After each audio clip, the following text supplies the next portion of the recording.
നമസ്കാരം. വനമാലിയിലേക്ക് ഏവർക്കും സ്വാഗതം.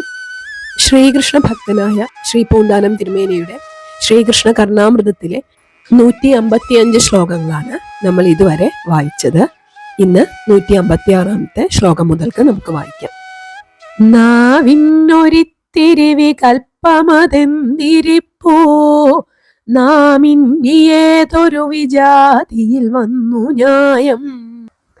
നാം ഇന്നു തന്നെ അറിയണമറിഞ്ഞുകൊള്ളുവാനാമിത്തിരിപ്പു തിരുനാമവുമെന്നു വെപ്പൂ. ഇതില് ആദ്യത്തെ വരി, നാവിനൊരിത്തിരി വികൽപ്പം അതെന്നിരിപ്പൂ. നാവിന് ഒരു ഇത്തിരി സംശയം ഉണ്ടെങ്കിൽ, അതായത് നാമം ജപിക്കാൻ ഇത്തിരി ഒരു സംശയം, മടി തോന്നുകയാണെങ്കിൽ, നാം ഇനി ഏതൊരു വിജാതിയിൽ വന്നു ന്യായം. നാം ഇനി ഏതൊരു വിജാതിയിൽ, ഇനി എന്ന് വെച്ചാൽ ഇനി അടുത്ത ജന്മം ഏത് ജാതിയിലാണ്, അതായത് ഇനി മനുഷ്യനായിട്ട് ജനിക്കണം എന്നൊന്നുമില്ല, പക്ഷി മൃഗാദികളായിട്ടോ എങ്ങനെയാണ് എന്ന് നമുക്ക് ഇപ്പം അറിയില്ല. നാം ന്യായം വന്നു എന്ന് പറഞ്ഞു കഴിഞ്ഞാൽ നമ്മൾ അടുത്ത ജന്മത്തിൽ ആ മുറയ്ക്കനുസരിച്ചിട്ട് ഏതിലാ വരിക എന്നുള്ളത് നമുക്ക് ഇന്ന് അറിയില്ല.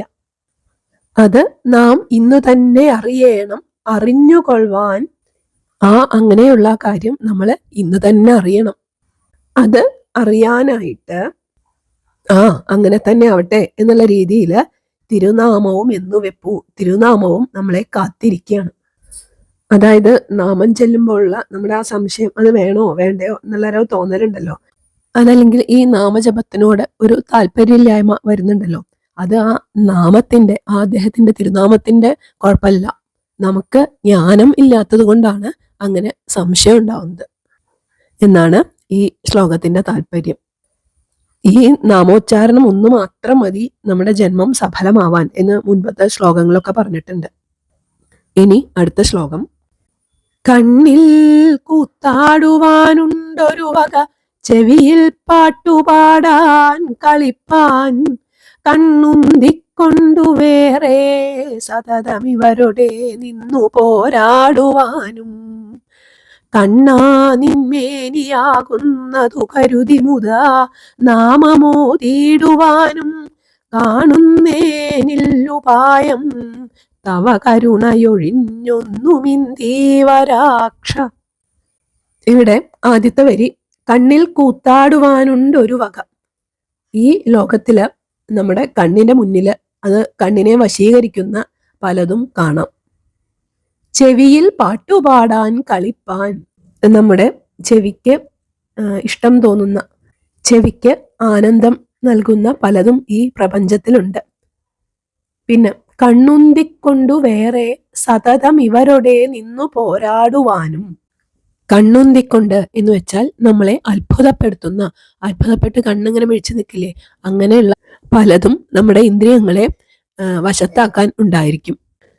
അപ്പോൾ ഈ പ്രപഞ്ചത്തില് നമ്മുടെ ഇന്ദ്രിയങ്ങളെ സ്വാധീനിക്കുന്നവയോടൊക്കെ സതതം എല്ലായ്പ്പോഴും നിന്ന് പോരാടുവാനും, അതിനോട് വൈരാഗ്യഭാവത്തോടെ നിൽക്കാൻ, കണ്ണാ നിന്മേനിയാകുന്നതു കരുതി മുതാ നാമമോതിയിടുവാനും. കണ്ണാ നിന്റെ ശരീരത്തോട്, നിന്റെ മേനിയോട് ചേരുക എന്ന് വിചാരിച്ച് സന്തോഷത്തോടുകൂടി നാമം ചൊല്ലുവാൻ നിന്റെ കാരുണ്യമില്ലാതെ മറ്റൊരു ഉപായവും കാണാനില്ല. ഇന്ദീവരാക്ഷ, ഇന്ദീവരാക്ഷ എന്ന് വെച്ചാൽ താമരക്കണ്ണ.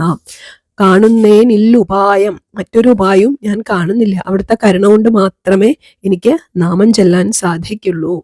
അതായത് ഈ പ്രപഞ്ചത്തില് നമ്മുടെ ഇന്ദ്രിയങ്ങളെ സ്വാധീനിക്കുന്നവയൊക്കെ നേരിടാനായിട്ട് അവിടുത്തെ ആ സ്വരൂപത്തിനെ മനസ്സിൽ ധ്യാനിച്ച് മുതാ സന്തോഷത്തോടുകൂടി നാമം ഓതിയിടുവാനും, നാമം ജപിക്കാൻ, കണ്ണാ അല്ലയോ ഉണ്ണിക്കണ്ണ, അല്ലെങ്കിൽ ഇന്ദീവരാക്ഷ താമരക്കണ്ണ, തവ കരുണയൊഴിഞ്ഞൊന്നു കാണുന്നേനില്ല ഉപായം, അവിടുത്തെ കാരുണ്യമല്ലാതെ വേറെ ഒരു മാർഗവും കാണുന്നില്ല എന്നാണ് ഈ ശ്ലോകത്തിന്റെ അർത്ഥം.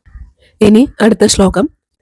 ദേഹത്തിന്മേൽ തറയ്ക്കുന്നതു കിമപി പറിക്കില്ല മുള്ളും മഹാത്മാ, ദേഹത്തിന്മേൽ ചൊറിഞ്ഞിടിനതൊരിടമൊതുക്കാവതല്ലി നിനക്കോ. സോഹം ഭാവത്തിനൂറ്റം പല വഴി തെളിവായി കാട്ടി മറ്റുള്ളവർക്കും മോഹം തീർക്കും സദാനന്ദിത പരമശിവ ബ്രഹ്മമേ തേ നമോസ്തു. ശരീരത്തിൽ തറയ്ക്കുന്ന ഒരു മുള്ള അത് മഹാത്മാവ് പറിച്ചു നീക്കുന്നില്ല. ഇവിടെ മഹാത്മാവ് എന്ന് വെച്ചാൽ ഇന്ദ്രിയജയം കൈവരിച്ചിട്ടുള്ള ആള് ഈ ഭൗതികമായ സുഖദുഃഖങ്ങളിൽ ഒന്നും ശ്രദ്ധ തീരെ നൽകാറില്ല. അത് ദേഹമല്ല ഞാൻ എന്നുള്ള ഒരു ജ്ഞാനം അവർക്കുണ്ട്. അതുകൊണ്ട് ഇങ്ങനെ ലൗകികമായ സുഖദുഃഖങ്ങൾക്കൊന്നും വലിയ ശ്രദ്ധ കൊടുക്കാറില്ല. പിന്നത്തെ ദേഹത്തിന്മേൽ ചൊറിഞ്ഞീടിനതൊരിടം ഒതുക്കാവതല്ലി. ദേഹത്തിൽ അനുഭവപ്പെടുന്ന ചൊറി ഒക്കെ ഉണ്ടെങ്കിൽ അത് ചൊറിഞ്ഞതുകൊണ്ടൊന്നും അത് മാറാൻ പോകുന്നില്ല. അല്ലേ, നമുക്ക് എവിടെയെങ്കിലും ചൊറിയുണ്ടെങ്കിൽ അവിടെ ചൊറിഞ്ഞാൽ അത് കൂടുകയുള്ളൂ. അതായത് നമ്മുടെ കർമ്മഫലങ്ങളൊക്കെ നമ്മൾ അനുഭവിച്ച് തന്നെ തീർക്കണം. അവിടത്തേക്ക് കൂടി അത് ഇല്ലാതെയാക്കാൻ സാധിക്കില്ല. സോഹം ഭാവത്തിനൂറ്റം പല വഴി തെളിവായി കാട്ടി മറ്റുള്ളവർക്കും സ അഹം, അത് തന്നെയാണ് ഞാൻ, ആ ബ്രഹ്മം തന്നെയാണ് ഞാൻ, അഹം ബ്രഹ്മാസ്മി എന്നുള്ള ആ ഭാവം, ആ ഭാവത്തിന്റെ ഊറ്റം, ആ ശക്തി പല വഴി തെളിവായി കാട്ടി പല വഴിക്കും അത് കാണിച്ചു കൊടുത്തുകൊണ്ട് മറ്റുള്ളവർക്കും മോഹം തീർക്കും, മറ്റുള്ളവരുടെ ആ മായാമോഹം തീർക്കുന്ന സദാനന്ദിത ആനന്ദസ്വരൂപനായ പരമശിവ, ഏറ്റവും മംഗളസ്വരൂപനായ ബ്രഹ്മമേ, പരബ്രഹ്മമേ തേ നമോസ്തു, അവിടത്തേക്ക് നമസ്കാരം. അതായത് സ്വന്തം ശരീരത്തിനല്ല പ്രാധാന്യം വേണ്ടത്, ആത്മശുദ്ധിക്കാണ് പ്രാധാന്യം കൊടുക്കേണ്ടത് എന്ന് പല തെളിവുകളോടെ നമുക്ക് കാണിച്ചു തന്നിട്ടുള്ള ആ പരബ്രഹ്മമൂർത്തിയായ ഭഗവാനെ ഞാൻ നമസ്കരിക്കുന്നു എന്നാണ് ഈ ശ്ലോകത്തിന്റെ അർത്ഥം. ഇന്ന് നമ്മൾ വായിച്ച ഈ 3 ശ്ലോകങ്ങൾ ഒന്നുകൂടി ചെല്ലാം. നാവിന്നൊരിത്തിരി വികൽപ്പമതെന്നിരിപ്പൂ, നാം ഇനി ഏതൊരു വിജാതിയിൽ വന്നു ന്യായം, നാം ഇന്നു തന്നെ അറിയണമറിഞ്ഞുകൊള്ളുവാനാമിത്തിരിപ്പു തിരുനാമവുമെന്നു വെപ്പൂ.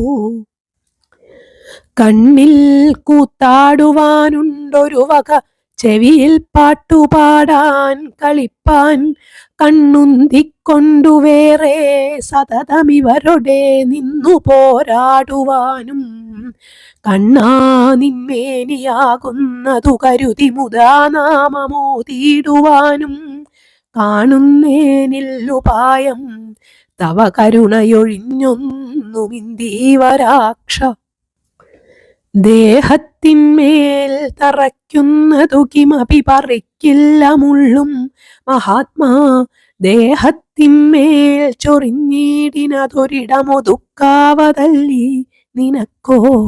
സോഹം ഭാവത്തിനൂറ്റം പല വഴി തെളിവായി കാട്ടി മറ്റുള്ളവർക്കും മോഹം തീർക്കും സദാനന്ദിത പരമശിവ ബ്രഹ്മമേ തേ നമോസ്തു. അടുത്ത ശ്ലോകങ്ങൾ നമുക്ക് അടുത്ത ആഴ്ച വായിക്കാം. എല്ലാവർക്കും നല്ലതു മാത്രം വരട്ടെ എന്ന പ്രാർത്ഥനയോടെ